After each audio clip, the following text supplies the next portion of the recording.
Credit card debt in the U.S. has reached a staggering record high, topping $1 trillion for the first time. This, according to the Federal Reserve Bank of New York, as millions of cardholders carry balances month after month, year after year. The United States continues to show signs of a tough economic situation. On August 8th, the country broke a new record in credit card debt, reaching a historic figure of $1 trillion for the first time in history, affecting even those who do not use credit cards. Although the government claims that inflation has decreased, in the daily lives of Americans, prices remain too high, leading more people to use their credit cards due to their inability to pay all their bills. That's why in this video we will explore the most recent information, how this affects Americans, and finally, a step-by-step guide recommended by experts to reduce your credit card debt. Before I get into the details, please like and subscribe if you enjoy this type of content. Now, one of the worst factors exacerbating this problem is that people feel ashamed to talk about it. There's definitely a stigma. Yeah, we've done research. We found that people would rather talk about their weight, their political views, their religious views. They'd rather talk about a lot of sensitive things rather than credit card debt. 2 out of every 5 Americans believe that credit card debt is simply too embarrassing. This is problematic because credit card debt will eventually impact the economy. One of the major indicators highlighting this new problem is the delinquency rates, which have increased at an alarming rate in the past year. But what are delinquency rates? Delinquency is a term generally used when people cannot pay their credit card bills on time. A recent study reveals that Americans prioritize other payments before credit card bills. In the survey, most respondents stated that they first pay their mortgage, then car loans, and lastly credit card payments. Other data also indicates that individuals aged 18 to 29 and 30 to 39 are at higher risk of not paying their credit card bills. Additionally, 1 out of every 10 credit card users has a delinquent debt of 90 days or more. Now, when we add the current economic difficulties facing the country, high inflation, and historically high interest rates, people have no choice but to keep accumulating debt, leading to more credit card accounts being opened to cover daily expenses. If you feel ashamed of your credit card debt, you are not alone. More than a third of Americans feel embarrassed to discuss this issue. In fact, we are so ashamed that, in some cases, we hide it from our partners. 15% of the 2,000 people asked said they spend more money than their partner would approve of, and 9% admitted to having a secret credit card debt. This may also explain why financial stress is the primary reason for divorces. Surprisingly, those earning 6 figures or more are the ones in credit card debt for longer periods.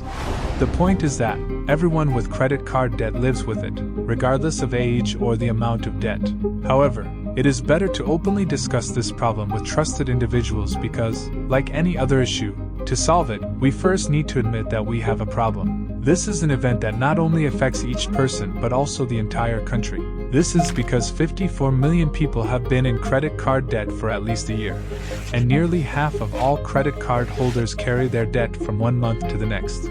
Now, one of the most alarming pieces of data is that credit card debt has grown as much as the stock market this year. As we can see, one of the world's most important indices, the S&P 500, rose by about 17% this year, while credit card debt grew by 16% this year. Considering that the average annual return of the stock market over the last 100 years has been between 7% and 10%, and now it's at 17%, it means it's not a normal performance. So if you are one of the approximately 190 million Americans with a credit card and if you have an average balance of more than $5,000, your debt is probably growing at the same rate as one of the fastest stock markets we've had in decades. This means you will never be able to accumulate significant savings or wealth, even if you try to overcome your credit card debt through investments. So, if you currently have credit card debt, over the months, your interest will continue to accumulate. The current monthly interest rate is approximately 20%, making credit cards one of the most expensive ways for Americans to borrow money today. Fortunately, the number of Americans paying their credit cards month by month has been increasing in recent months, with about 37% not missing their payments. However, there is a 12% who do not pay their credit cards on time or only make minimum payments. But look at the effect this would have and how long it would take to pay off just a $5,000 credit card balance, assuming the current average interest rate of 22%. It would take approximately 281 months or 23 years to pay off your debt. and you would have paid over $8,500 in interest only.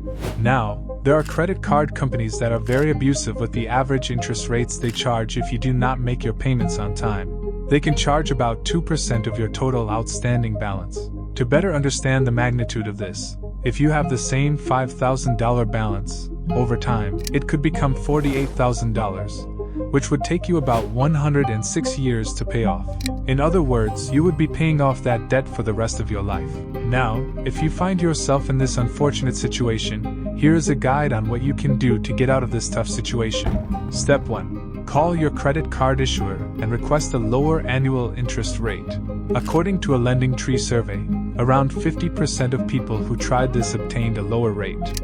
First, call your card issuer and ask for a lower annual percentage rate. A LendingTree survey found about 3/4 of consumers who asked for a lower rate in the past year got one. Sometimes, it's as easy as calling the phone number on the back of your credit card and simply asking for a lower interest rate. It may not be significantly lower, but any reduction can help. Step 2. Try to obtain a balance transfer card with a 0% interest rate. Also, try to snag a 0% interest balance transfer card. These cards offer 12, 15, even 20 months with no interest on transfer balances. Once you secure a credit card with a 0% interest rate, you will need to be diligent and aggressive in paying off your credit card balance because you won't be accruing interest. If you have a credit card balance, do it as soon as possible because in September, student loan interest will start to grow again. And in October of this year, in 2023, the first student loan payments will resume. Now, the good news is that there's a new program called the On-Ramp Leniency Program that essentially allows anyone who is behind or has missed payments not to be immediately reported to collection agencies. The bad news is that this program ends on September 30th of 2024. So don't stop making your payments because remember that interest will continue to accrue during that time. Now, even better news is that there is a better option. It's a new program you might not have heard of before this video, called the Income-Driven Repayment Program. Depending on the size of your family, you can reduce your payments by half or down to $0. And the best part is that you won't accrue interest while you're in this program. However, you have to apply and be accepted, and I've included a link below where you can apply and submit an application. Now, that's the good news, but the bad news is that it seems we could already be in a recession. And credit card debt is just one of the bad records we've broken.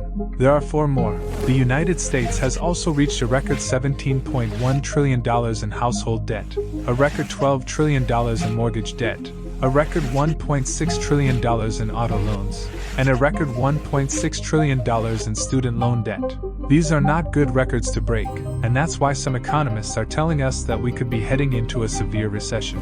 But surprisingly, if you look at something called debt as a percentage of available income, meaning how much Americans are paying in relation to how much they earn, it looks quite good. As you can see in this graph, Americans have available income to pay off their debt if they choose to, despite the fact that the United States has broken all these record levels of debt. Unfortunately, predicting a recession at this point is like flipping a coin. It could go either way. Don't forget to subscribe if you enjoy this type of content. See you next time.